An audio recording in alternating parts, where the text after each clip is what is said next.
व्याजस्वीकृतसेवया विधुरभूदगरे सरश्रीमतां मानव्याहति कैतवा वनमनादीशस्त्रिलोकीपतिः संभिन्नाब्जकुलप्रसूतिविभवादम्भोजमब्जालयो यस्य श्रीगिरिजापदाम्बुजयुगं तत्स्यादभीष्टप्रदं भगवत्यै नमः पराम्बिकायै नमः। किं क्रियते? मास्तु। हाँ, चलो। तो हम लोगों ने अभी तक ग्रंथ का मंगलाचरण देखा। उसके बाद हम लोगों ने जो ये मीमांसा शास्त्र का प्रथम सूत्र है ना, पूर्व मीमांसा दर्शन का जो प्रथम सूत्र है, आचार्य जैमिनी प्रणीत, महर्षि जैमिनी प्रणीत, जो कौन पहला सूत्र है? अथा तो धर्म जिज्ञासा। ठीक है ना, इस सूत्र का अर्थ विचार हमने किया। ठीक है ना, उसमें सब पद पदार्थों का विचार किया। आप लोगों ने पहले पाठों को सुना ही होगा तो ज्ञात होगा। इसके बाद हम लोगों ने वो धर्म विचार कर्तव्य, ये प्रथम सूत्रार्थ का तात्पर्य आ रहा था। तो वेदाध्ययनानंतरम धर्म विचार कर्तव्य जब ये कहेंगे तो धर्म किसको कहते हैं, ये प्रश्न आता ही है कि भाई धर्म क्या चीज़ है। तो उसके लिए उन्होंने यागादिरेव धर्म, ये स्वरूप लक्षण बताया, और उसके बाद वेद प्रतिपाद्य प्रयोजन वदर्थो धर्म करके तटस्थ लक्षण बताया। उस भाग में एक महोदय का प्रश्न आया है कि भाई स्वरूप लक्षण किसको कहते हैं, तटस्थ लक्षण किसको कहते हैं। ठीक है ना, तो उसको सरल भाषा में समझिए। वहाँ पर मैंने उत्तर तो उनको यही दिया कि वीडियो को ध्यान से सुने, उसमें बताया गया है, लेकिन संक्षेप में बताया गया है, इसलिए इस वीडियो के प्रारंभ में उसको देख लिया जाए। तो स्वरूप लक्षण किसको कहते हैं, तटस्थ लक्षण किसको कहते हैं। तो जैसे किसी भी, जैसे देवदत्त राम कौन है जैसे बताना हो, तो राम कौन है ये बताना हो, हम साक्षात किसी पुरुष को पास में रख के यही राम है ऐसा जब हम कह दे, उसका साक्षात स्वरूप दर्शन ही करा दे, तो वही स्वरूप लक्षण, उसका तात्पर्य यही है स्वरूप लक्षण। ठीक है ना, जैसे यहाँ पर कहा यागादिरेव धर्म, यागादि जो है ना, होम हवनादि, वही क्या है, धर्म है। तो ये साक्षात उन्होंने बता दिया। और तटस्थ लक्षण मतलब एक तट में रह करके, वहाँ पहुँचे नहीं है साक्षात, लेकिन तट पे खड़े होकर के यदि कुछ बताना हो तो क्या बताया जाएगा, तो उसके धर्म से बताया जाएगा न कि ये धर्म वाला जो होता है वो राम है। जैसे राम क्या है तो बताया जाएगा भाई जो पीला कपड़ा पहनता है, त्रिपुंड लगाता है, जनेऊ धारण करता है, धनुष हाथ में रखता है ना, ऐसा ऐसा आजान बाहु है, वो राम है। ऐसा मैंने आपको बताया, साक्षात उसका स्वरूप दर्शन, स्वरूप नहीं बताया, एक उनके केवल धर्मों को ही बताया। तो ये क्या हुआ, ये तटस्थ लक्षण हुआ। ठीक है ना, तटस्थ, तटे तिष्ठति इति तटस्थः, ऐसा करके किया जाए, लेकिन सामान्य रूप से यही समझा जाए, तटस्थ लक्षण मतलब उनके असाधारण धर्म को बता करके जो बताया जाए वही क्या है, वो तटस्थ लक्षण है, ये कर दिया। ठीक है ना, तो चलिए यही तटस्थ लक्षण हो गया। जैसे यहाँ पर बता दिया कि धर्म क्या है, तो कहा वेद प्रतिपाद्य हो, प्रयोजन वाला हो और अर्थ हो, इष्ट हो, वही क्या है, धर्म है। तो ये साक्षात धर्म नहीं बता दिया, इसमें केवल बताया कि धर्म मतलब क्या चीज़ है, तो वेद से जो प्रतिपाद्य हो। अब आप देख लीजिए वेद से प्रतिपाद्य क्या होता है ना, प्रयोजन वाला क्या होता है और अर्थ क्या होता है, ये तीनों जिसमें मिलता हो वही क्या है, धर्म है। तो ये तटस्थ लक्षण हुआ। और उसमें तो क्या साक्षात बता दिए, यागादिरेव धर्म, याग दान वगैरह जो भी है ये सब क्या है, होम वगैरह ये सब धर्म है, तो साक्षात आपको बता दिया। तो ये स्वरूप लक्षण और तटस्थ लक्षण में समझ रहा हूँ आप लोग समझ गए होंगे। सरल भाषा में समझने के लिए इतना काफ़ी है, वगैरह इसका लक्षण करेंगे तो थोड़ा लंबा चौड़ा चला जाएगा, इसको इतने रूप से ही समझिए। ठीक है, फिलहाल तो ये हो गया यागादिरेव धर्म और वेद प्रतिपाद्य प्रयोजन वदर्थो धर्म, ये उनको लक्षण हो गए। अब इसमें फिर आशंका उठी, इसके पदकृत्य भी देखा हम लोगों ने। ठीक है ना, और इसके बाद ये आया कि भाई ये जो है ये वेद प्रतिपाद्य को धर्म कह रहे हैं, कौन, ये अर्थ संग्रहकार कौन है, लौगाक्षी भास्कर, वो तो ऐसा कह रहे हैं। और आपके जो कौन है मीमांसा सूत्रकार है ना, महर्षि जैमिनी, उन्होंने धर्म का लक्षण बताया, चोदना लक्षणों अर्थो धर्म, है ना, कि चोदना मतलब विधि, चोदना चोपदेशश्च विधिश्चैकार्थवाचिनः, वो विचोदना शब्द क्या है? विधि। वेद के जो 5 भाग हैं उसमें से एक विधि है, उसका प्रतिपादक है वो, है ना। तो वो तो विधि प्रतिपादित जो है उसको धर्म कह रहे हैं। आप तो पूरे वेद से प्रतिपादित है उसको धर्म कहते हैं। वेद मतलब वेद के 5 भाग है ना, विधि, मंत्र, नामधेय, निषेध और अर्थवाद। अग्रिम ग्रंथ आ ही रहा है, ठीक है ना, अभी केवल थोड़ा संक्षेप में समझ लिया जाए। तो विधि, मंत्र, नामधेय, निषेध और अर्थवाद, ये 5 को मिला करके जो होता है वही वेद है। ये 5 भाग है वेद के। तो ये पूरे वेद के द्वारा, मतलब ये 5 भागों के द्वारा जो प्रतिपादित होता हो वो धर्म है। ऐसा किसके मत के अनुसार आ रहा है? लोगाक्ष भास्कर के अनुसार आ रहा है। और महर्षि जैमिनी जो कह रहा है चोदना लक्षणोर्थो धर्म, तो वो तो केवल विधि प्रतिपादित जो है ऐसे अर्थ को धर्म कह रहे हैं, है ना, विधि प्रतिपादित। तो इस तरह से सूत्र लक्षण के साथ विरोध होगा ऐसी आशंका भी हुई। और इसका समाधान हमने ये दिया कि वहाँ सूत्रस्थ जो चोदना पद है, वस्तुतः चोदना पद की शक्ति विधि मात्र में ही है, विधि का ही वो बोध कराता है। लेकिन ये चोदना शब्द जो है वो क्या होगा? यहाँ पर के लिए चोदना लक्षणोर्थो धर्म में जो चोदना शब्द आया है वो 5 सकल वेद परक होगा। वेद मात्र परकत्वाद, वेद मात्र मतलब सकल वेद परक होगा, मतलब वेद के 5 भागों का वो बोध कराएगा। आया कि नहीं आया? अब आप उसको उपलक्षण विधियां मानिए चाहे जैसे भी मानिए, लेकिन वहां चोदना शब्द जो आया है वो वेद मात्र को बताएगा। आया ना? आया। तो ये हम लोगों ने पूर्व पाठ में देख लिया। अब इसके आगे हमको चलना है। तो सूत्र लक्षण के साथ विरोध नहीं हो गए, सब प्रतिपादित हो गया। अब यागादिरेव धर्म कहा था ना, धर्म का स्वरूप में एक कहा था यागादिरेव धर्म। तो वो जो यागादि है, वो जो यागादि है ये भी हम लोगों ने देख ही लिया था, केवल एक बार विहंगावलोकन कर रहे, पूर्व पाठ होगा। ये जो यागादि है वो तत्तद वाक्यों के द्वारा विहित होते हैं, है ना। तत्तद वाक्यों के द्वारा स्वर्ग कामेन यजेत, इन वाक्यों के द्वारा क्या होता है? इन यागादि का विधान होता है, पुरुष के प्रति विधान होता है, ठीक है ना। पुरुषम प्रति विधीयते, यागादि ही विधीयते। केन वाक्येन विधीयते? यजेत स्वर्ग कामः इत्यादि वाक्येन विधीयते। किम विधीयते? यागादि ही विधीयते। कम प्रति विधीयते? पुरुषम प्रति विधीयते। किसी भी तरह से प्रश्न आए तो आपको उसको उत्तर आना चाहिए, ठीक है ना। आया कि नहीं आया? तो स्वर्गम उद्देश्य, स्वर्ग को उद्देश्य करके, ठीक है ना, यागादि का विधान हो रहा है, लेकिन क्या उद्देश्य कुछ होना चाहिए कि नहीं होना चाहिए? तो स्वर्गम उद्देश्य पुरुषम प्रति विधीयते। ये पाठ हम लोगों ने देख लिया था पूर्व पाठ में, ठीक है ना, आप लोग भी लगाए होंगे। अब आगे चलना है हम लोगों को। तो स्वर्ग सच यागादि ही यजेत स्वर्ग कामः इत्यादि वाक्येन स्वर्गम उद्देश्य पुरुषम प्रति विधीयते। ये पंक्ति को हमने अच्छी तरह से समझा पूर्व पाठ में। अब यहाँ पर ध्यान दीजिए, यजेत एक शब्द आया। तो यजेत में 2 चीज है, ठीक है ना, एक धातु है एक प्रत्यय है कि नहीं है? तो यजेत में समझ में आ रहा होगा, आप थोड़ा बहुत व्याकरण पढ़े भी होंगे, नहीं भी पढ़े होंगे तब भी समझ जाएंगे। यजेत जो है उसमें 2 अंश है, धातु और प्रत्यय। धातु जो है वो क्या है? यज। आया कि नहीं आया? धातु कौन है? यज। अरे प्रकृति प्रत्यय 2 चीजें, प्रकृति क्या है? यज है, और प्रत्यय क्या है? त। उसमें दिख रहा है ना यजे, तो वो तो कोई कार्य हुआ इसलिए एकार हो गया है, लेकिन धातु यज है, ये प्रकृति हो गई, और प्रत्यय क्या है? त है। तो यजेत इत्यत्र अस्ति अंशद्वयम प्रकृति ही प्रत्ययश्च। प्रकृति और प्रत्यय, प्रकृति क्या है? यज, ठीक है ना। यहाँ प्रकृति धातु रूप प्रकृति है, ठीक है ना, तो धातु ही है वो। तो यज धातु है और आगे त प्रत्यय है। वो त प्रत्यय लिंग के स्थान में हुआ है, ठीक है ना। किसके स्थान में हुआ है? लिंग के स्थान में हुआ है, लिंग लकार के स्थान में हुआ है ना, है ना। 10 लकार है, कौन कौन? लट, लीट, लूट, लिट, लोट, लंग, विधिर्लिंग, आशीर्लिंग, लिंग, और एक लेट लकार भी है, ठीक है ना, जो कि छंद में केवल प्रयोग होता है।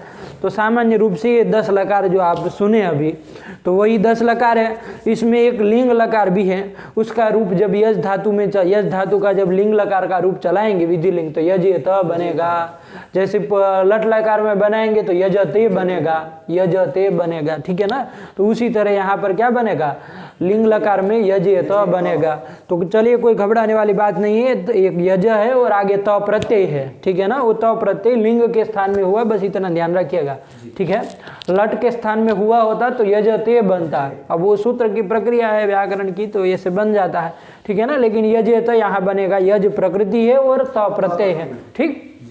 अब यहाँ जो त प्रत्यय है उसमें भी दो अंश है, दो चीज़ है उसमें। जैसे आप मनुष्य है, आप में मनुष्य तो रहता है कि नहीं रहता है, तो उसी तरह ये जो 10 लकार हैं, कौन 10 लकार? लॉट, लीट, लूट, रेट, लोट, लंग, विधिलिंग, आशलिंग, लुंग, रिंग। लिंग और लेट, ये भी बोल दो, ठीक है ना। वो विधिलिंग आशीलिंग करके एक ही होता है, वो लिंग ही है, ठीक है ना। लेकिन वो लेट करके 10 इस तरह से भी कर सकते हो। तो कुल मिला के ये 10 लकार है, ठीक है ना। तो ये 10 लकार जो है वो 10 लकार को क्या कहा जाता है? आख्यात कहा जाता है। क्या कहा जाता है? आख्यात। ये 10 का नाम आख्यात है, ठीक है ना। जैसे आप मनुष्य है तो आप में मनुष्यत्व रहेगा, तो ये 10 लकार का एक नाम लिख लीजिए, आख्यात है, ठीक है ना। आप लोगों को ध्यान में रखना है, जो लोग जानते हैं वो तो प्रसिद्ध शब्द है, ऐसा कोई कठिन शब्द नहीं है। 10 लकारों का नाम आख्यात है, तो उसमें कौन धर्म रहेगा? आख्यातत्व रहेगा। अरे आख्यात उसका नाम है, तो क्या धर्म रहेगा? आख्यातत्व। आपका मनुष्य है तो आप मनुष्य रहेगा क्या? मनुष्यत्व है। हाँ, तो फिर आख्यात में आख्यातत्व रहेगा, इसमें भी आपकी जीभ लड़खड़ा रही है, बताइए। तो 10 लकार का नाम है आख्यात, तो उसमें कौन धर्म रहेगा? आख्यातत्व। आख्यातत्व रहेगा, ठीक है ना। तो कहने का तात्पर्य आख्यातत्व 10 लकार में रहता है। अब ये लिंग लकार है ना, एक विशेष है, तो उसमें और कौन धर्म रहेगा? लिंग तो रहेगा, ठीक है ना। जैसे एक आदमी है, आप समझिए, जैसे कोई एक मनुष्य है, ब्राह्मण है, ठीक है ना। अब वो मनुष्य है तो उसमें मनुष्यत्व तो रहेगा, मनुष्य सब मनुष्यों में रहेगा, है ना। लेकिन ये ब्राह्मण है एक विशेष, तो इसमें ब्राह्मणत्व भी रहेगा कि नहीं रहेगा? तो 2 धर्म एक ही आदमी में रहे ना। अरे मनुष्य तो सकल मनुष्यों में रहे, लेकिन जो ब्राह्मण है उसमें मनुष्यत्व तो रहेगा ही, लेकिन साथ ही साथ में ब्राह्मणत्व भी रहेगा, ठीक है ना। लाइट चलिए कोई बात नहीं। तो ब्राह्मणत्व भी रहेगा। उसी प्रकार यहाँ पर भी 10 लकारों का नाम क्या है? आख्यात है, तो उसमें आख्यातत्व रहेगा। और लिंग लकार जो है तो उसमें लिंगत्व भी रहेगा। तो लिंग लकार में 2 अंश रह गए, इतना समझ में आ रहा है? कौन कौन? आख्यातत्व और लिंगत्व, 2 अंश रह गए, ठीक है ना। फिर से एक बार, यजेत में 2 है, एक प्रकृति एक प्रत्यय। प्रकृति है और प्रत्यय है त। ये त में कौन कौन धर्म रहेंगे? 2 ठो धर्म रहेंगे, कौन कौन? आख्यातत्व, लिंगत्व। लिंगत्व, ये दोनों धर्म रहेंगे, ठीक है ना। अब ये दोनों धर्मों का क्या मतलब होता है अभी समझ में आएगा। तो ये पाठ हम लोगों ने देख लिया था, आख्यातत्व लिंगत्व इसमें रहेगा, ठीक है ना। आख्यातत्व जो है वो कहाँ कहाँ रहेगा? तो 10 लकार साधारणम, 10 लकारों में रहेगा, क्योंकि बताया था ना लट इत्यादि जो 10 लकार है उनका क्या नाम है? आख्यात है। तो 10 लकारों में क्या रहेगा? आख्यातत्व रहेगा।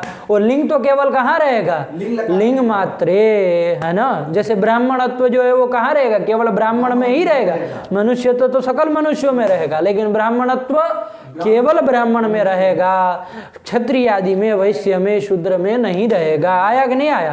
तो इस तरह से यहाँ पर भी आख्यातत्व जो है वो तो 10 लकार में रहेगा, तो लिंग में भी रह गया, लेकिन लिंगत्व जो है वो लिंग मात्र में ही रहेगा। तो यही चीज उन्होंने बताई है। आख्यातत्वम 10 लकार साधारणम, लिंगत्वम पुनर्लिंग मात्रे, लिंगत्वम जो है वो लिंग लकार मात्र में ही रहेगा। बात समझ में आई कि नहीं आई?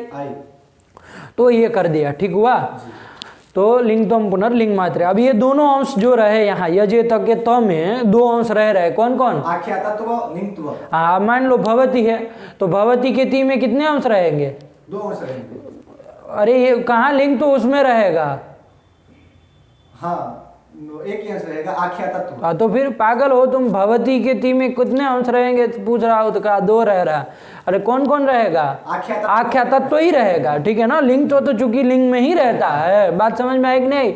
उसी तरह मान लो लिट हो, तो उसमें कौन कौन धर्म रहेंगे? उसमें लिंग आख्यातत्व रहेगा। आख्यातत्व ही रहेगा, लिंग तो नहीं रहेगा। आया कि नहीं आया? लेकिन लिंग लकार ऐसा है जिसमें आख्यातत्व भी रहेगा, लिंग तो भी रहेगा। ये बात ध्यान रखनी, ठीक है ना।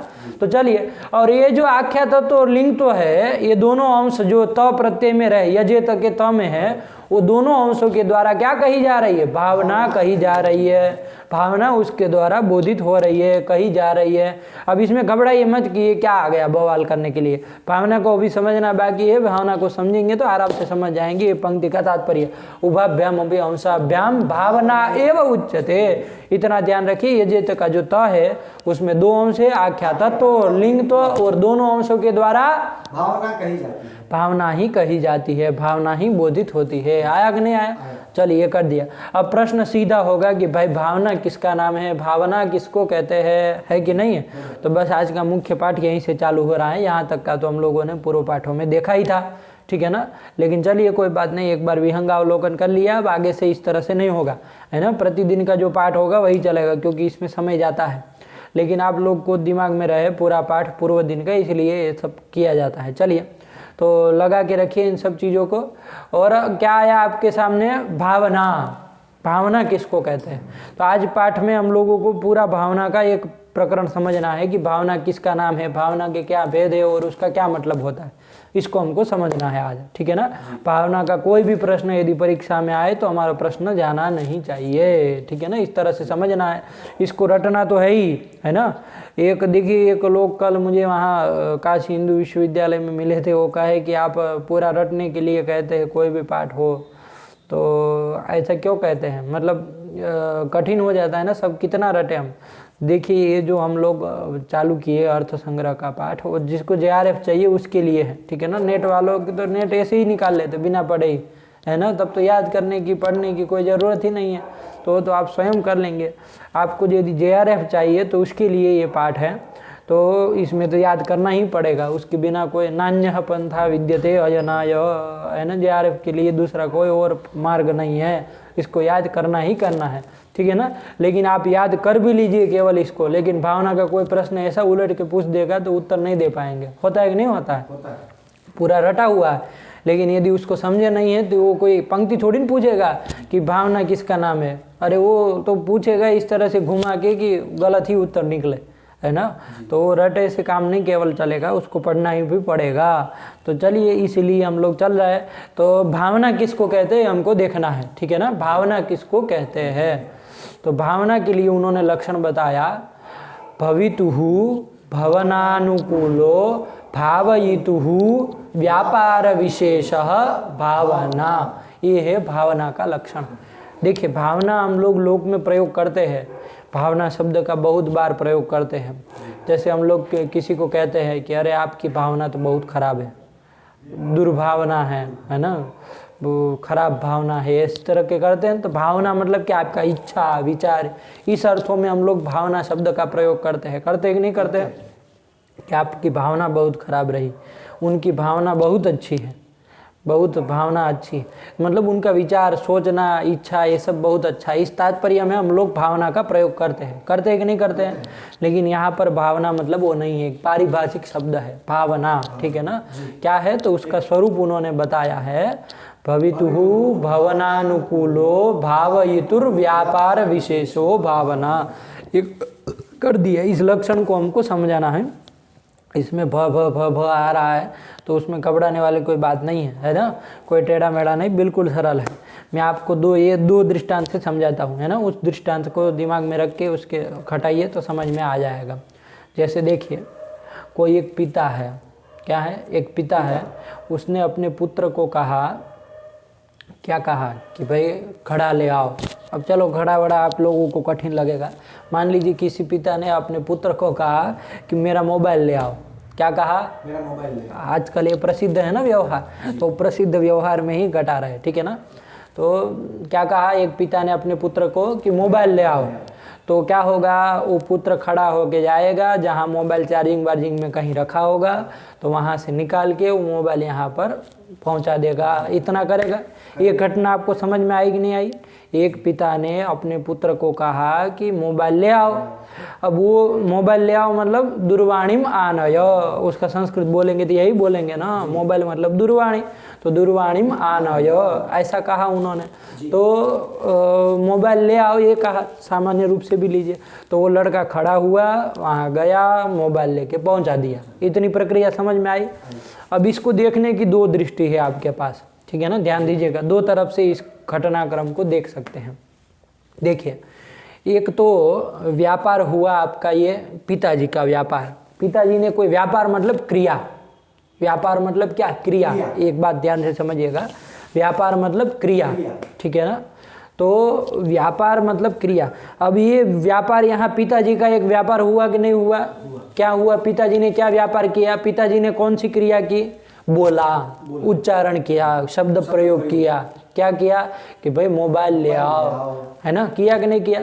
अब ये जो व्यापार हुआ पिताजी का, तो वो व्यापार मतलब क्रिया हुई, बोलने की क्रिया जो, तो उससे हुआ क्या, वो अपना उसका पुत्र जो था वो खड़ा हुआ और वहां जाके मोबाइल ले आया, आया कि नहीं आया।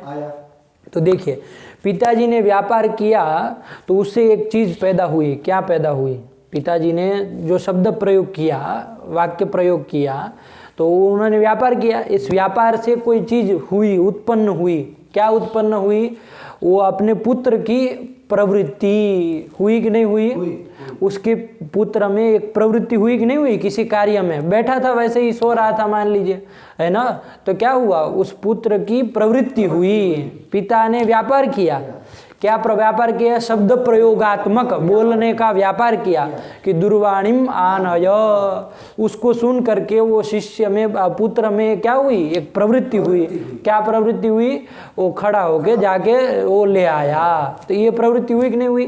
तो देखो यहाँ पर उत्पन्न क्या हुआ, तो पुत्र की प्रवृत्ति, क्या उत्पन्न हुआ, पुत्र की प्रवृत्ति हुई कि नहीं हुई, तो पुत्र की प्रवृत्ति ये उत्पन्न हुई कि नहीं हुई, किसके द्वारा उत्पन्न हुई, पिता के शब्द प्रयोगात्मक व्यापार से उत्पन्न हुई, ठीक है ना, पिता के, है ना, शब्द प्रयोगात्मक जो व्यापार है उसके द्वारा वो पुत्र की प्रवृत्ति उत्पन्न हुई कि नहीं हुई। बस इतनी ही चीज है, बस इतना समझना है, भावना का लक्षण समझ में आ जाएगा।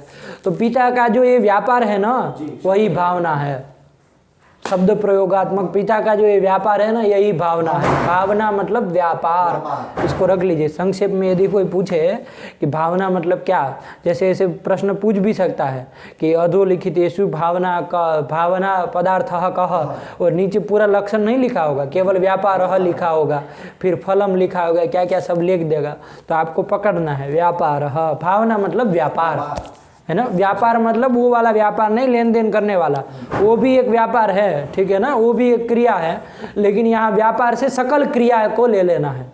व्यापार मतलब वो दुकानदार करता है वही व्यापार नहीं, ठीक है ना। व्यापार मतलब कोई भी क्रिया जो है वही क्या है, व्यापार है, वही भावना है। आपको सिद्धांत कौमुदी जो लोग पढ़े होंगे सामान्य रूप से, तो उसमें ऐसा शब्द प्रयोग भी आया है, भावः भावना शैव क्रिया शैव व्यापार, ऐसा करके, है ना। भावो भावना उत्पादना शैव क्रिया शैव व्यापार, ऐसा करके कोई पंक्ति आई है कि भाव कहो, भावना कहो, उत्पादना कहो, चाहे क्रिया व्यापार कहो, क्रिया कहो, सब पर्याय है, ठीक है ना, किसी भी तरफ से आए। तो भावना का तात्पर्य आप लोगों को समझ में आया, व्यापार भावना, व्यापार विशेषो भावना, इन्होंने भी यही लिखा है, बस आगे कुछ जोड़ा है जिसको हम समझने के लिए आपको दृष्टांत दिखाया है, लेकिन क्रिया जो है वही व्यापार है। समझ में आया कि नहीं आया, क्रिया जो है वही व्यापार है, वही भावना है। तो देखो यहाँ पर अब देखना है आपको, पिता ने व्यापार किया मतलब क्रिया की, बोलने की क्रिया की, उससे कुछ चीज उत्पन्न हुई, क्या उत्पन्न हुई, पुत्र की प्रवृत्ति, पुत्र में हलचल कुछ पैदा हुई कि नहीं हुई, तो पुत्र की प्रवृत्ति पैदा हुई, उत्पन्न हुई। वो उत्पन्न किसके द्वारा हुई, पिता के शब्द प्रयोगात्मक व्यापार से उत्पन्न हुई, ठीक है। हाँ तो ये हुई, ठीक है ना, बात समझ में आई कि नहीं आई।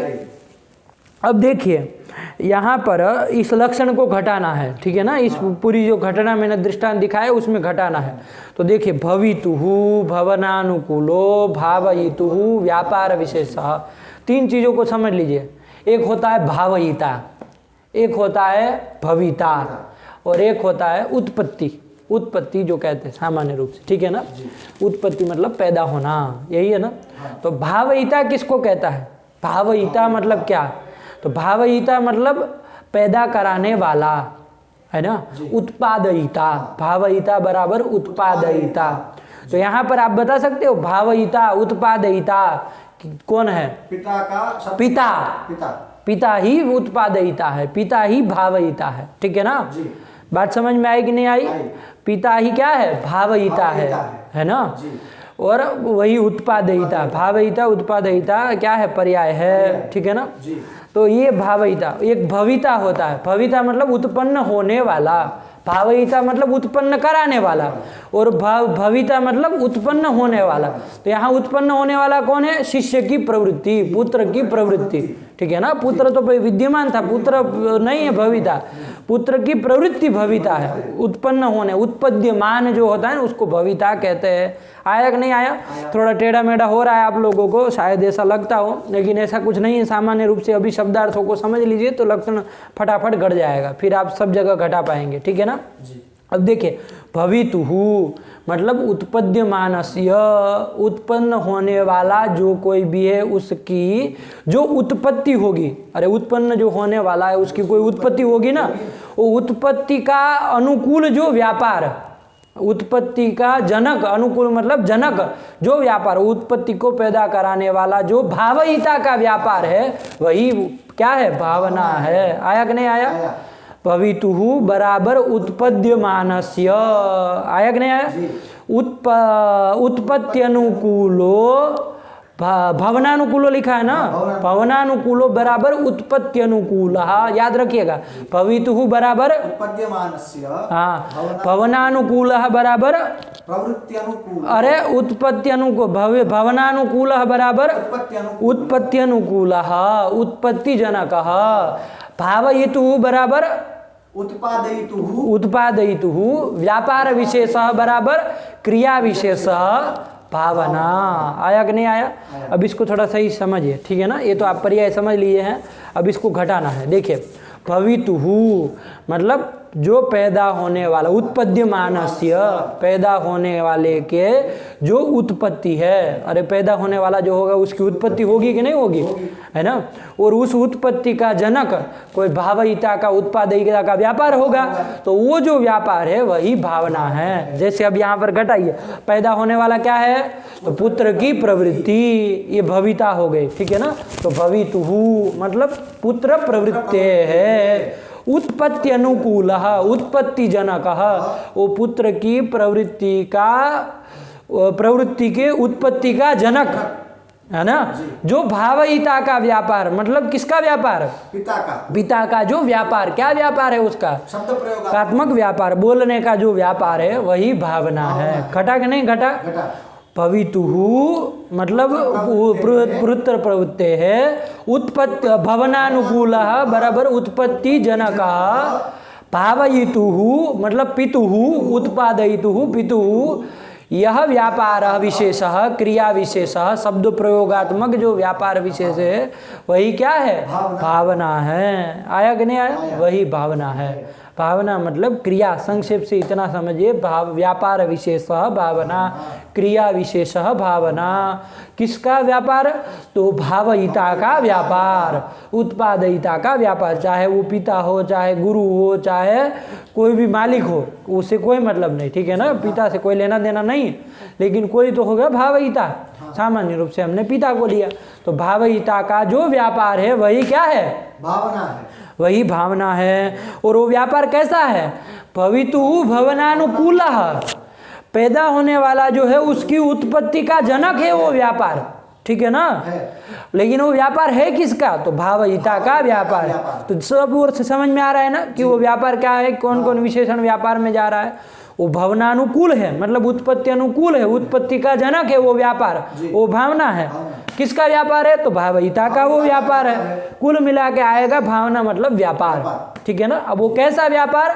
तो भावयिता का व्यापार, उत्पत्ति का जनक, उत्पत्ति मतलब पैदा कराने वाला जो व्यापार है वही भावना है। किसको पैदा कराने वाला? तो भविता जो है, उत्पद्यमान जो है उसको पैदा कराने वाला। जैसे यहाँ उत्पद्यमान पुत्र की, शिष्य की प्रवृत्ति है। जैसे गुरुजी ने कहा अपने पुत्र को, तो शिष्य को कि भाई गाम आना, गाय को ले आओ, शाम का समय हो गया, गाय ले आओ। तो शिष्य बैठा हुआ था, पढ़ाई कर रहा था मान लीजिए कुछ, तो अब क्या हुआ, वो खड़ा होके जाएगा, गाय को ले आएगा, लाएगा कि नहीं लाएगा, और इस देश में ले आएगा यहाँ पर गाय को, जहाँ कहीं पर भी है। तो वो शिष्य की प्रवृत्ति हुई कि नहीं हुई? तो शिष्य की प्रवृत्ति उत्पन्न हुई है ना। उत्पद्यमान कौन है? शिष्य की प्रवृत्ति, ये उत्पद्यमान है कि नहीं है? अब इसकी उत्पत्ति कब होगी? उत्पद्यमान है शिष्य की प्रवृत्ति, ये उत्पन्न कब होगी? जब गुरु जी का व्यापार होगा तब, है ना। गुरुजी जब कहेंगे गाम आनय, ऐसा जब शब्द प्रयोगात्मक व्यापार करेंगे, कोई क्रिया करेंगे, तभी क्या होगा, वो शिष्य की प्रवृत्ति उत्पन्न होगी। होगी कि नहीं होगी। तो यहाँ पर उत्पद्यमान हुई शिष्य की प्रवृत्ति, उस उत्पत्ति, वो शिष्य की प्रवृत्ति जो है वो उसको पैदा कराने वाला, उसका जनक व्यापार कौन होगा, गुरुजी का शब्द प्रयोगात्मक व्यापार। तो सीधे कहो व्यापार, है ना।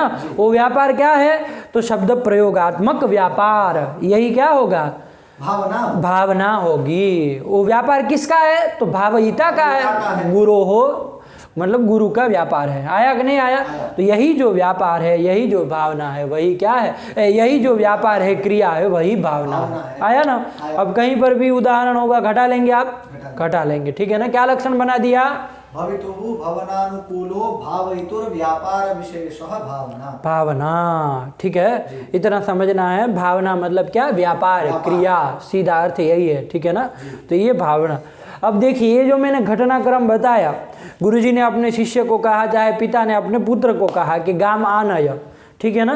तो यहाँ पर एक तो आपने देखा कि भाई आपने भावयिता मतलब किसको, गुरु को मान करके उसका जो व्यापार है उसको भावना कहा ना।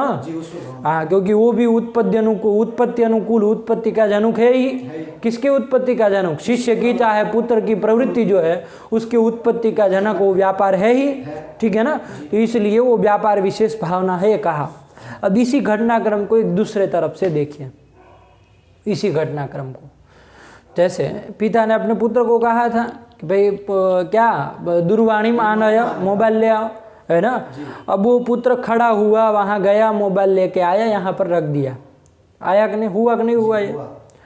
अब यहाँ पर एक तो आपने भावना देखी, तो ये जो पिता का जो व्यापार है वो भावना है, एक तरफ से आपने देखा, उसमें लक्षण भी घटाए।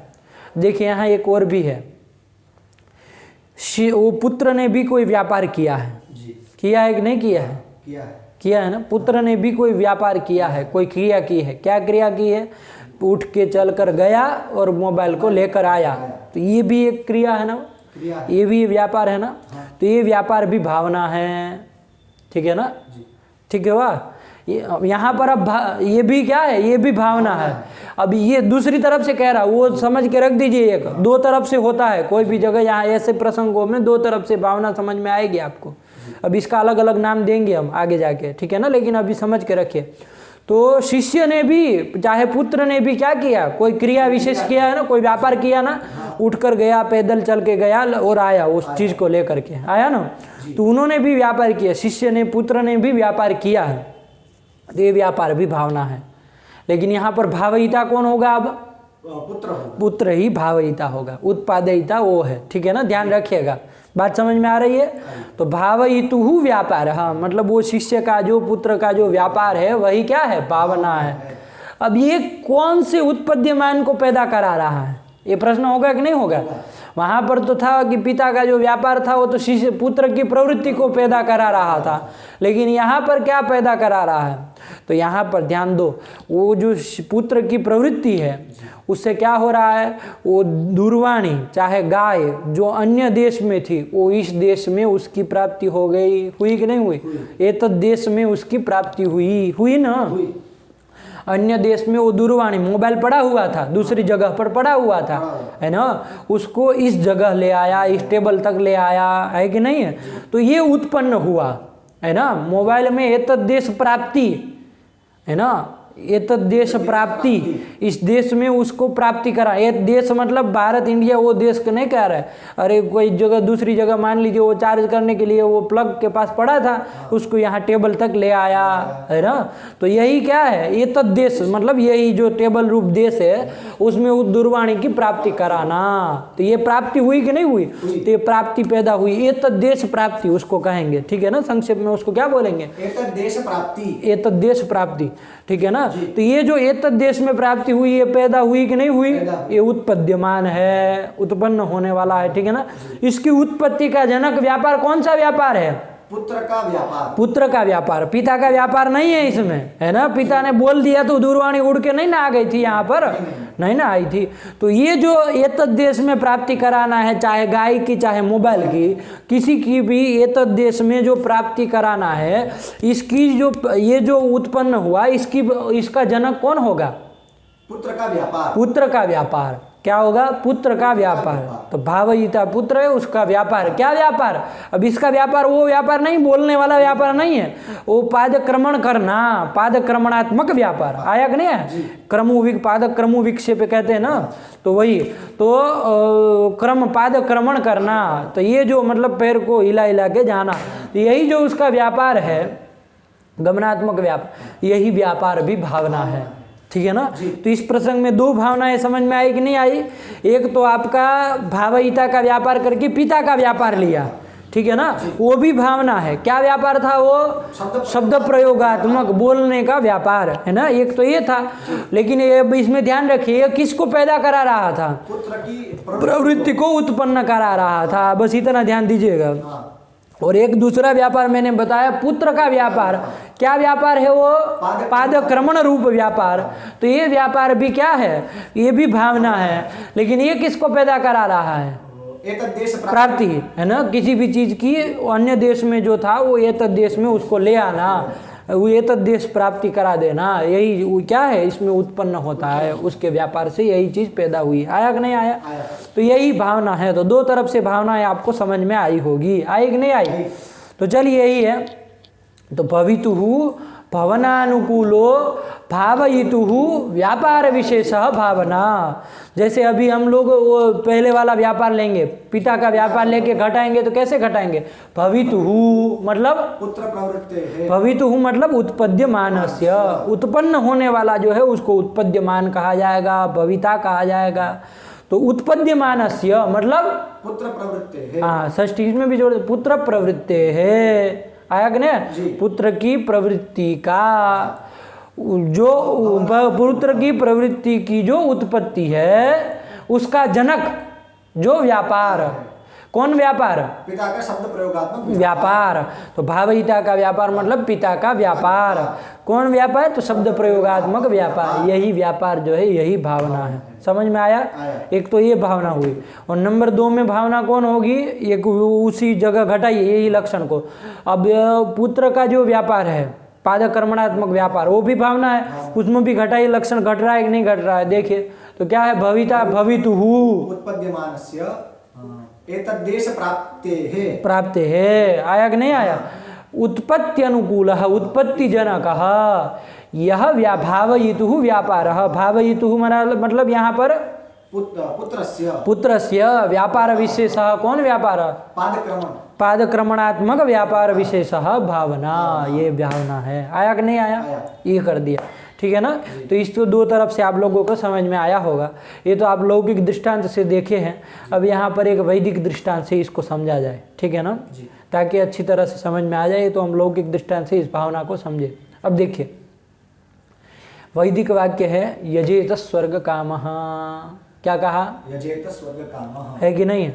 कि भाई स्वर्ग काम जो पुरुष है वो यजेत, याग करे, यागेन इष्टम भावयेत, है कि नहीं है? तो याग करे वो, तो ये उसने कहा, ठीक। अब यहाँ पर ये जो है क्या कहते हैं, वैदिक वाक्य है ना जी। तो यहाँ पर वैदिक वाक्य के द्वारा क्या किया जा रहा है? किसी पुरुष के प्रति याग का विधान किया जा रहा है, ठीक है ना। कि भाई यजेत स्वर्ग कामो यजेत, ऐसा किया जा रहा है ना।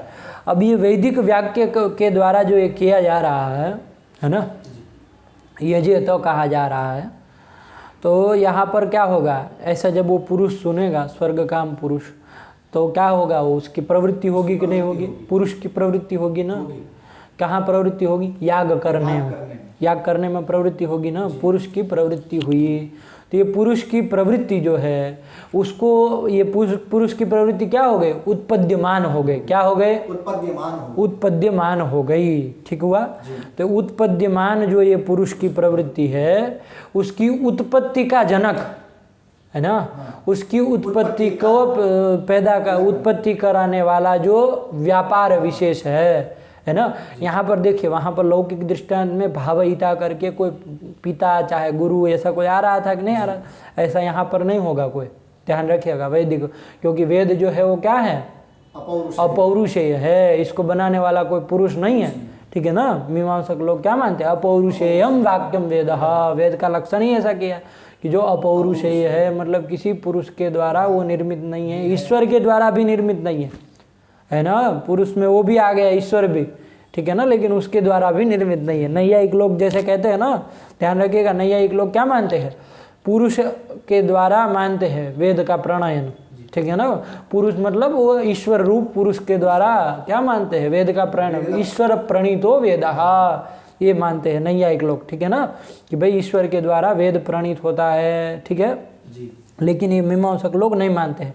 अपौरुषेय जो वेद होता है, अपौरुषेय वाक्य को ही वेद कहते हैं, मतलब पुरुष के द्वारा निर्मित। पौरुषेय मतलब क्या, किसी पुरुष के द्वारा निर्मित हो, अपौरुषेय मतलब किसी पुरुष के द्वारा निर्मित न हो, तो चाहे वो ईश्वर हो चाहे कोई लौकिक पुरुष हो, किसी के द्वारा भी वो निर्मित नहीं है। तो यहाँ पर भावहिता करके इस तरह से कोई आएगा नहीं, ठीक है ना। यहाँ पर वही वैदिक वाक्य को ही लेना है, वाक्य ही स्वयं वेद ही क्या होगा, भावहिता होगा। बात समझ में आई कि नहीं आई। तो भावहिता का जो व्यापार है ना, बात समझ में आई। भावहिता का जो व्यापार है वो यजेत रूप जो व्यापार है, ठीक है ना। यजेत लिंग लकार का प्रयोग कर रहे हैं ना, वहाँ पर जैसे आनय था, है कि नहीं, लोट लकार था, आनय कहाँ, गाम आनय, दुर्वाणीम आनय, तो आनय लोट में बनता है, तो लोट का भी प्रयोग होता है और इसका भी होता है, इससे हमें कोई मतलब नहीं, लिंग का भी होता है, ठीक है ना। तो क्या हो गया यहाँ पर, ये जो वैदिक वाक्य का ये जो क्या हो रहा है, यजेत जो आ रहा है, तो ये जो व्यापार है ना, शब्द रूप व्यापार, प्रयोगात्मक व्यापार ही आया कि नहीं आया। तो ये व्यापार जो है यही क्या है, भावना। बात समझ में आई कि नहीं आई। यही क्या है, भावना है। यजेत स्वर्ग कामः, तो यहाँ यजेत ये जो व्यापार है, यजेत इस तरह का ये जो व्यापार है, यही क्या है, भावना है, ठीक है ना। यहाँ पर भावहिता करके कोई पुरुष ऐसे नहीं आएगा, वैदिक वाक्य में ही वेद निष्ठ ही वो व्यापार होगा, वैदिक वाक्य निष्ठ ही वो व्यापार होगा। आया कि नहीं आया, अभी वो स्पष्ट करने जाएंगे, वो करेंगे मूल का, ठीक है ना। लेकिन इतना समझिए, तो देखिए इस व्यापार से यजेत स्वर्ग कामः, इस व्यापार से क्या पैदा हुआ, पुरुष की प्रवृत्ति पैदा हुई कि नहीं हुई। तो पुरुष की प्रवृत्ति जो कि उत्पद्यमान है, उसकी पैदा ने कराने वाला जो भावहिता का व्यापार है, यजेत स्वर्ग कामः इत्यादि जो व्यापार है, यही क्या है, भावना है। बात समझ में आई कि नहीं आई, है ना, आए ना समझ में। तो यही क्या है, व्यापार है, यही भावना है। तो देखो पढ़ो क्या लक्षण लिखा है, ये हो गया ना। अब भावना किसको कहते हैं, यहाँ से चलना है। भावना नाम भवितुर्भवनानुकूलो भावयितुर व्यापार विशेषः। हाँ, भावना नाम, भावना किसको कहते हैं, तो भावना नाम क्या, भवितुः भवनानुकूलो भावयितुर व्यापार विशेष भावना। जैसे वो लौकिक दृष्टांत में देखिए, गाम आनय कहा है ना, तो वहाँ पर घटाइए इसको, ये गुरु जी ने अपने शिष्य को कहा गाम आनय, तो यहाँ पर लक्षण घटाओ, भवितुः उत्पद्यमानस्य शिष्य प्रवृत्तेः भवनानुकूलः उत्पत्तिजनकः यह भावयितुः व्यापारः, भावयितुः गुरोः व्यापारः, शब्द प्रयोगात्मक व्यापारः भावना, वही भावना। आया कि नहीं आया। इसी तरह उसमें बताओ, वो पिता ने अपने पुत्र को कहा दुर्वाणीम आनय, तो उसमें घटाओ, भवितुः उत्पद्यमानस्य पुत्र प्रवृत्तेः उत्पत्त्यनुकूलः भवनानुकूलः उत्पत्तिजनकः भावयितुः पितुः व्यापारः, शब्द प्रयोगात्मक व्यापारः भावना। यही हो गया कि नहीं हो गया, ये भावना हो गया। आया ना समझ में, यही भावना है। और वैदिक वाक्य में भी घटा लोगे। अब यजेत स्वर्ग कामः, इस वाक्य के द्वारा क्या किया जाता है, कहा था नहीं थी, वाक्य न पुरुषम प्रति यागादि ही विधीयते, वाक्य न विधीयते कहा है ना। यहाँ कोई इस तरह से पुरुष नहीं होगा जैसे लौकिक दृष्टांत में हो रहा है, इस तरह से भावना नहीं हो, वाक्य न लिखा था, यजेत स्वर्ग कामः इत्यादि वाक्य न, पुरुषम प्रति याग आदि ही विधीयते। तो यहाँ पर भी कहा तो याग अब होगा क्या, जब इस तरह से विधान होगा तो पुरुष की प्रवृत्ति होगी ना, याग में प्रवृत्ति होगी, याग करने के लिए प्रवृत्त होगा। जब उसको कहा जाएगा भाई स्वाध्यायो अध्येतव्यः, तो वेदाध्ययन में उसकी प्रवृत्ति होगी कि नहीं होगी। तो उसी तरह यजेत स्वर्ग काम कहेंगे तो उसके याग आदि में प्रवृत्ति होगी। तो यहाँ पर भी घट जाएगा ना भवितुहु, मतलब उत्पद्यमानस्य बराबर पुरुष प्रवृत्ते है पवनानुकूलः उत्पत्ति जनकः, भावयितुहु मतलब वो भावयिता यहाँ पर वेद वाक्य ही होगा, ठीक है ना। उसका जो व्यापार है क्या, यजेत लिंगादि लकारों का प्रयोग करना, चाहे तव्यत तव्य का प्रयोग करना, चाहे लोट लकार का प्रयोग करना, ये जो व्यापार यजेत, जैसे जुहू लेट लकार का भी प्रयोग होता है ना, जैसे जुहुयात है ना, अग्निहोत्रम जुहुयात ये कहेंगे है ना, अग्निहोत्रम जुहोती, तो जुहोती ये लेट लकार का है, ठीक है ना। जुहोती लट में भी बनता है, लेट में भी बनता है, लट की तरह ही प्रायः रूप होते हैं उसके लेट लकार के, ठीक है ना। तो वैदिक वाक्य में तो देखिए लेट का होगा, या तो लोट का होगा, या तो लिंग का होगा, या तो तव्यत प्रत्यय का होगा, प्रायः इतने के होंगे। जैसे आप समझ के रखिए अग्निहोत्रम जुहोती, तो ये लेट का हो गया, ठीक है ना। ये भी जुहोती मतलब जो होम कर रहा है इसका मतलब नहीं, जुहुयात होम करो, करना चाहिए है ना, तो ये लेट ये हो गया अग्निहोत्रम जुहोती, ठीक। इसके बाद लोट का भी मिल जाएगा, लोट का भी मिल जाएगा, ठीक है ना, देखना मिलेगा, अभी आएगा आगे बहुत सारे वाक्य आएंगे तो उसमें मिलेगा। फिर लिंग का तो जान ही गए, यजेत स्वर्ग काम, फिर तवियत का भी आएगा, स्वाध्यायो तव्यः, तो तवियत पर ये सब वाक्य ये सब प्रयोग करके है ना। यहाँ देखिए लिंग से तात्पर्य केवल लिंग में नहीं है, ये बात ध्यान रखना, ठीक है ना। आगे कह दिया कि लिंग में ही लिंग, तो यहाँ लिंग जो है ना वो उपलक्षण होता है, जहाँ कहीं भी लिंग आया ना लिंग लकार के बाद तो उपलक्षण है, उससे आपको लोट को लेट को तवियत प्रत्यय इन सबको समझना है, ठीक है ना, क्योंकि ये सब प्रवृत्त कराते हैं, ये सब का तात्पर्य है प्रवृत्त कराने में, ठीक है ना। स्वाध्यायो अध्येतव्यः है ना, मतलब अध्ययन करो, तो इस तरह से प्रवृत्त करा रहा है, तो सबका तात्पर्य लिंग जहाँ पर आए तो ये सब उपलक्षण विधि है, ये सबको जानना है, ठीक है ना। चलिए घबराइए नहीं, अभी फिलहाल यजेत स्वर्ग काम को लेके चलिए। यहाँ पर भी ये जो व्यापार हुआ यजेत लिंगादि शब्द का प्रयोग किया, जो व्यापार किया वही क्या है, भावना है। आया कि नहीं आया, तो चलिए यही कह दिया उन्होंने, भवितुहु भवनानुकूलो भावयितुहु व्यापार विशेषः। हाँ, इसको समझना हो तो भवितुहु बराबर उत्पद्यमानस्य, भवनानुकूलः बराबर उत्पत्ति जनकः, भावयितुः बराबर उत्पादयितुः, व्यापार विशेषः बराबर क्रिया विशेषः, भावना। इतना पर्याय थोड़ा ध्यान में रखेंगे तो समझ में आ जाएगा, वरना भवितु भवनानुकूल भावयितु भव में आप लोग चक्कर में पड़ जाएंगे, ठीक है ना। तो इस तरह से पर्याय ध्यान में रहेगा, लिख लीजिएगा तो समझ में आ जाएगा। चलिए हाँ, साद्विधा। अब ये जो भावना है वो दो तरह की है, ठीक है ना, अभी और स्पष्ट हो जाएगा, इसके भेद समझेंगे तो। मैंने आपको लौकिक दृष्टांत में दो तरफ से मैंने भावना समझाई थी, वो भावना दो प्रकार की है ना। भावना का सामान्य लक्षण क्या बता दिया, भवितुः भवनानुकूलो भावयितुः व्यापार विशेषः। अब ऐसे तोड़ो मत, जैसे लिखा वैसे बोलो, अभी तने भावयितु मत को, भवितुर भवनानुकूलो भावयितुर व्यापार विशेषः भावना। आया कि नहीं आया, चलिए यही भावना हो गया। और ये भावना दो प्रकार की है, क्या क्या है वो, शाब्दी भावना और आर्थी भावना, ठीक है ना। अभी दोनों का भी लक्षण आएगा, शाब्दी भावना किसको कहते हैं, आर्थी भावना किसको कहते हैं, लेकिन वो जो भी शाब्दी भावना रहे चाहे आर्थी भावना रहे, ये लक्षण तो उसमें घटना ही है, क्योंकि ये भावना सामान्य का लक्षण है, तो वो तो जाना ही है उसमें, ठीक है ना। तो वो अभी दृष्टांत में आएंगे तो समझाएंगे कि कैसे शाब्दी भावना क्या है आर्थी भावना। आया कि नहीं आया, तो शाब्दी भावना आर्थी भावना करके भावना के दो भेद हो गए।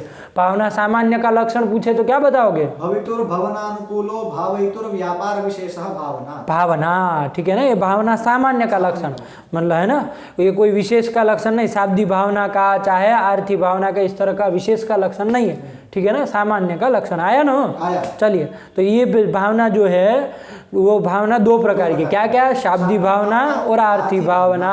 हुआ कि नहीं हुआ, आगे चलो क्या लिख रहे हैं, तत्र पुरुष प्रवृत्त्यनुकूलो भावयितुर व्यापार विशेषः शाब्दी भावना। अब देखो सीधे शाब्दी दो भेद बता दिए, शाब्दी भावना आर्थी भावना। अब इसमें से शाब्दिक भावना का क्या स्वरूप है भाई, शाब्दिक भावना किसको कहते हैं, तो उसका लक्षण बता दिया। शाब्दिक भावना किसको कहते हैं, तो देखिए इसमें फिट कर दिया, बहुत अच्छा। क्या लिखे, पुरुष प्रवृत्ति अनुकूल, पुरुष की प्रवृत्ति का अनुकूल मतलब जनक, अनुकूल बराबर जनक होता है, इसको फिट कर लीजिए, ठीक है ना, बार बार आता है सब जगह। अनुकूल मतलब जनक, तो पुरुष की प्रवृत्ति का जो जनक व्यापार विशेष है वही भावना है, वही शाब्दिक भावना है। आया कि नहीं आया, क्या लिखे, तत्र पुरुष प्रवृत्ति अनुकूलो भावयितुर व्यापार विशेषः शाब्दिक, शाब्दिक भावना। आया कि नहीं आया, पुरुष प्रवृत्ति का जनक हो जो भावयिता का व्यापार, वो व्यापार विशेष को शाब्दिक भावना कहेंगे। आइए लौकिक दृष्टांत में दिखा रहा हूँ, जो आप लोगों ने दृष्टांत लिया था वही लीजिए। पिता ने अपने पुत्र को कहा, क्या कहा, दुर्वाणी मानय, वो पुत्र खड़ा होकर दुर्वाणी ले आया। यहाँ पर देखिए दो तरफ से मैंने कहा था व्यापार हुआ है, यहाँ है ना, दो व्यापार है। एक तो पिता का व्यापार है जो कि शब्द प्रयोगात्मक है, बोलने का व्यापार है, और एक पुत्र का व्यापार है, क्या व्यापार, उपाद कर्मणात्मक व्यापार है। दो व्यापार बताए थे। अब ये दोनों में से कौन सा शाब्दिक भावना है आप लोगों को स्वयं बताना है, ठीक है ना, समझ में आएगा, अभी समझिए। अब देखिए पिता ने जो शब्द प्रयोगात्मक व्यापार किया, क्या, दुर्वाणी मानय, ये शब्द प्रयोगात्मक व्यापार किया पिता ने, ठीक है ना, पिता ही भावयिता यहाँ पर। तो उसने जो व्यापार किया, इस व्यापार से क्या पैदा हुआ था, पुरुष की प्रवृत्ति, पुत्र की प्रवृत्ति हुई थी, मतलब पुरुष की प्रवृत्ति हुई थी, ठीक है ना, पुत्र पुरुष है ना भाई, तो पुत्र की प्रवृत्ति हुई थी, पुरुष की प्रवृत्ति हुई थी नहीं हुई थी, तो पुरुष की प्रवृत्ति का जनक जो व्यापार, कौन सा व्यापार, पिता का व्यापार हो गया कि नहीं हो गया, तो ये शाब्दिक भावना है। आया कि नहीं आया। अब देखिए पुत्र ने भी कोई व्यापार किया था कि नहीं किया था, पादकर्मणात्मक व्यापार किया था। अब मुझे बताओ, ये पुत्र ने जो व्यापार किया वो व्यापार से क्या पैदा हुआ था, पुरुष की प्रवृत्ति पैदा हुई थी क्या, तो ये पुत्र का जो व्यापार है वो पुरुष प्रवृत्ति का जनक व्यापार है क्या, नहीं है, तो वो आर्थिक भावना नहीं कहलाएगी, तो शाब्दिक भावना नहीं कहलाएगी। आया कि नहीं आया, क्योंकि शाब्दिक भावना किसको कहते हैं, पुरुष की प्रवृत्ति का जनक जो व्यापार हो, भावयिता का व्यापार हो, भावयिता का ही व्यापार होगा, दोनों जगह वो तो होता ही है सामान्य, लेकिन पुरुष की प्रवृत्ति का जनक जो व्यापार होगा वही शाब्दिक भावना। तो बताओ यहाँ पर जो दो व्यापार, एक पिता का व्यापार हुआ है शब्द प्रयोगात्मक व्यापार, बोलने का व्यापार, और एक पुत्र का व्यापार होता है चलने का पाद कर्मणात्मक व्यापार, ये दोनों में से शाब्दिक भावना कौन है, पिता का शब्द प्रयोगात्मक जो व्यापार है वही शाब्दिक भावना है। क्यों भाई, क्योंकि उसी में लक्षण आ रहा है शाब्दिक भावना का, ठीक है ना। क्या लक्षण है, पुरुष प्रवृत्ति अनुकूलो भावयितुर व्यापार विशेषः, है ना, कि पुरुष की प्रवृत्ति का जनक जो भावयिता का व्यापार विशेष है वही क्या है, शाब्दिक भावना है। तो ये व्यापार हुआ यहाँ पर, शाब्दिक भावना समझ में आएगी नहीं आएगी, तो यही, तो पिता का जो ये व्यापार है वही शाब्दिक भावना है। आया ना, पुत्र का जो व्यापार है वो शाब्दिक भावना नहीं कहलाएगी, क्यों नहीं कहलाएगी, क्योंकि वो व्यापार पुरुष प्रवृत्ति का जनक नहीं है। बात समझ में आई, तो वो कौन भावना है, तो वो आर्थिक भावना है, वो दूसरा भेद उसमें जाएगा, वो आर्थिक भावना होगी, ठीक है ना, है ना, वो आर्थिक भावना का लक्षण आएगा तो वो भी घट जाएगा, तो बिल्कुल साफ हो जाएगा, हाँ ये शाब्दिक भावना, ये आर्थिक भावना, विवेक कर पाएंगे। आया ना, तो पुरुष प्रवृत्ति अनुकूलो भावयितुर व्यापार विशेषः शाब्दिक भावना, ये शाब्दिक भावना का लक्षण हो गया। भावना सामान्य का लक्षण क्या हुआ, भवितुर भवनानुकूलो भावयितुर व्यापार विशेषः भावना, भावना। आया कि नहीं आया, तो ये तो दोनों में घटेगा, है ना, वो तो पुरुष का जो व्यापार है भावना है ना, वो पिता का जो व्यापार विशेष है उसमें भी घटेगा, और पुत्र का जो व्यापार विशेष उसमें भी घटेगा, क्योंकि दोनों भावना तो है ही ना, लेकिन शाब्दिक भावना जो है उसका लक्षण केवल कहाँ घटेगा, पिता के शब्द प्रयोगात्मक व्यापार में ही घटेगा, पुरुष के वो पुत्र के व्यापार में नहीं घटेगा, क्योंकि वो शाब्दिक भावना नहीं है, पुरुष प्रवृत्ति का जनक नहीं है। भावयिता का व्यापार तो वो भी है, लेकिन पुरुष प्रवृत्ति का जनक वो पुत्र का व्यापार नहीं है, इसलिए वो शाब्दिक भावना नहीं कहलाएगी। पिता का जो ये व्यापार है शब्द प्रयोगात्मक व्यापार वही शाब्दिक भावना कहलाएगी। आया कि नहीं आया, वही उन्होंने लिखा, लग गया ना शाब्दिक भावना, पढ़ो तत्र पुरुष प्रवृत्त्यनुकूलो भावयितुर्व्यापार विशेषः शाब्दी शाब्दी भावना। चलो इसको समझ लिए। अब आगे देखिए, यहाँ ग्रंथ आगे कुछ विचार करने जा रहा है, उसको समझेंगे, लेकिन पहले आर्थी भावना का लक्षण देख लिया जाए ताकि समझ में आ जाए एक दोनों का भावना, सामान्य का लक्षण और अशाब्दी भावना का और आर्थी भावना, ताकि दिमाग में बैठ जाए। ठीक है ना। फिर हम लोग अब ये पाठ इसको आर्थी भावना को इतना लक्षण समझ के ख़त्म कर रहे हैं, फिर कल चलेंगे इसमें विशेष विचार करेंगे क्योंकि लंबा समय जा रहा है इसमें। ठीक, चलिए क्या है आर्थी भावना का?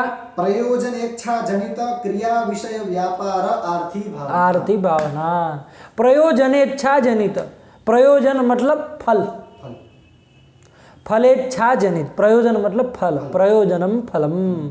अरे आपका प्रयोजन क्या है, फल क्या है, इसको करने का प्रयोजन क्या है, फल क्या है, यही मतलब होता है ना। प्रयोजनम अनुद्दिश्य फलम अनुद्दिश्य न मंदो भी प्रवर्तते। किसी भी चीज़ का प्रयोजन ना हो, फल ना हो तो कोई आदमी नहीं ना जाएगा।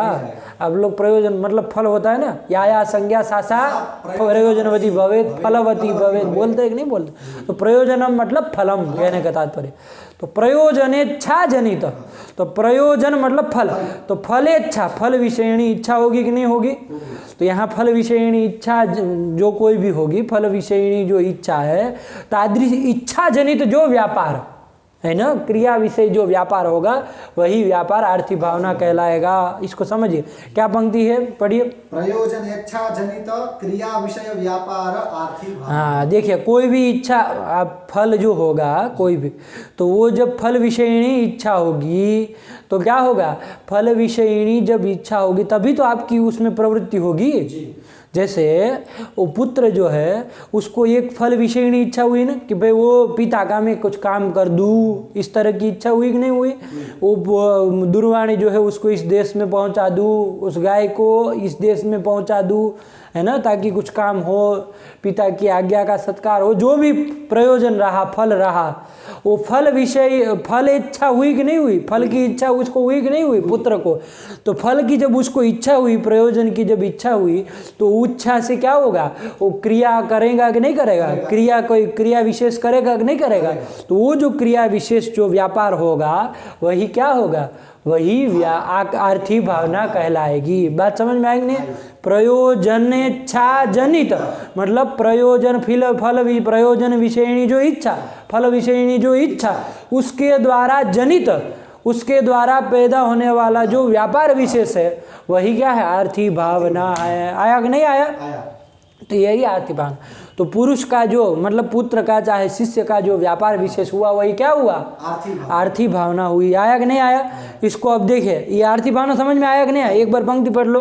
प्रयोजनेच्छा जनित क्रिया विषय व्यापार आर्थी भावना। आर्थी भावना, प्रयोजनेच्छा मतलब फलेच्छा, फल विषयणी जो इच्छा, पहले होता है ना इच्छा होती, फिर जाके क्या होता है, जानाति इच्छति यतते।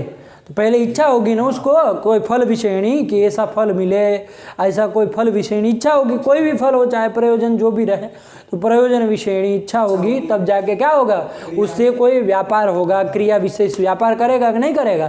तो वही जो व्यापार होगा वही आर्थी भावना कहलाएगी।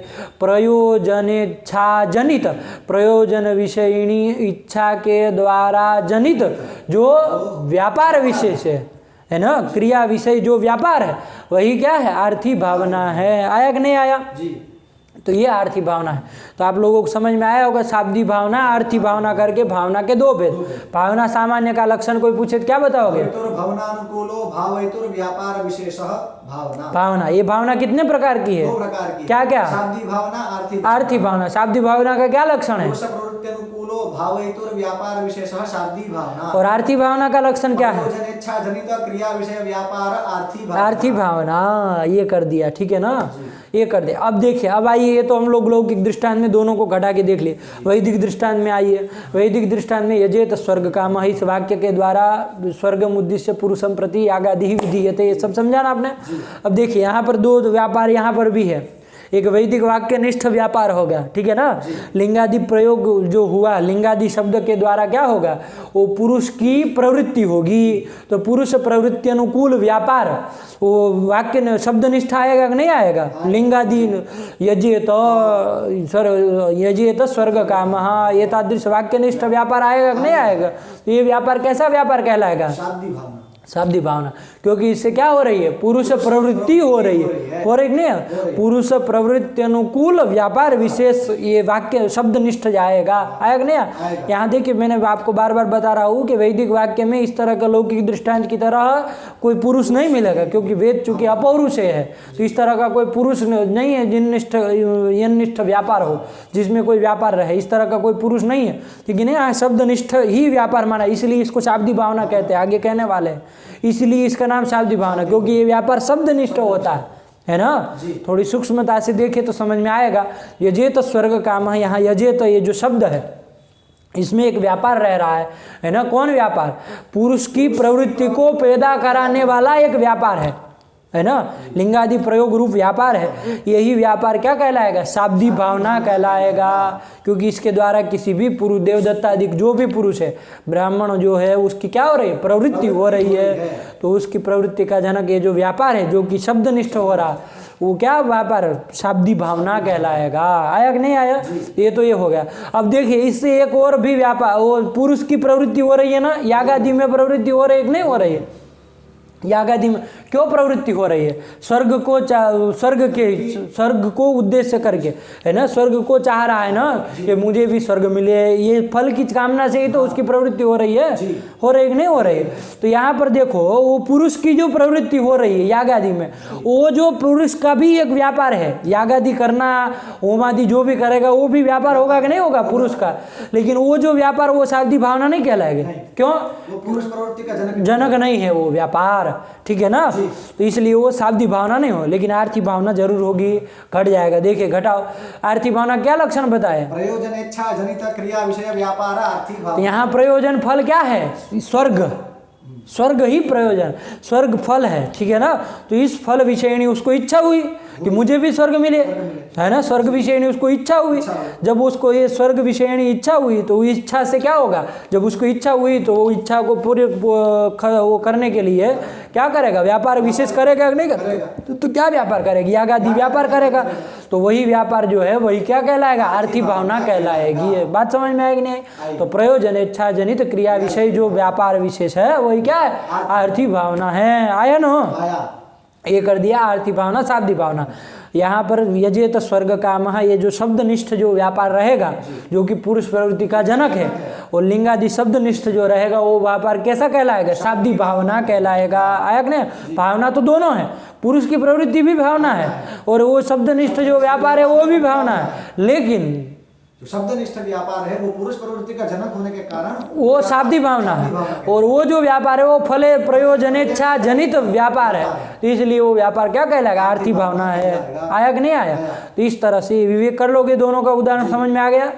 तो इसको और विस्तार से हम लोग कल समझेंगे, है ना। अभी समझ में आई गई आपको, भावना समझ गए, उसके दो भेदों को भी समझ गए, दृष्टांत, लौकिक दृष्टांत से भी समझ लिए, वैदिक दृष्टांत से भी समझ लिए।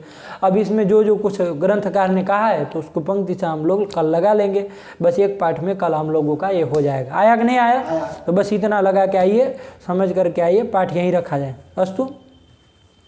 व्याज स्वीकृत सेवया विदुरभूदगरे सरश्रीमतां मानव्याहति कैतवा वनमनादिशस्त्रिलोकीपतिः संभिन्नाब्जकुलप्रसूति विभवादम्भोजमब्जालयो यस्य श्रीरिजापदाम्बुजयुगं तत्स्यादभीष्टप्रदं भगवत्यै नमः। पराम्बिकायै नमः।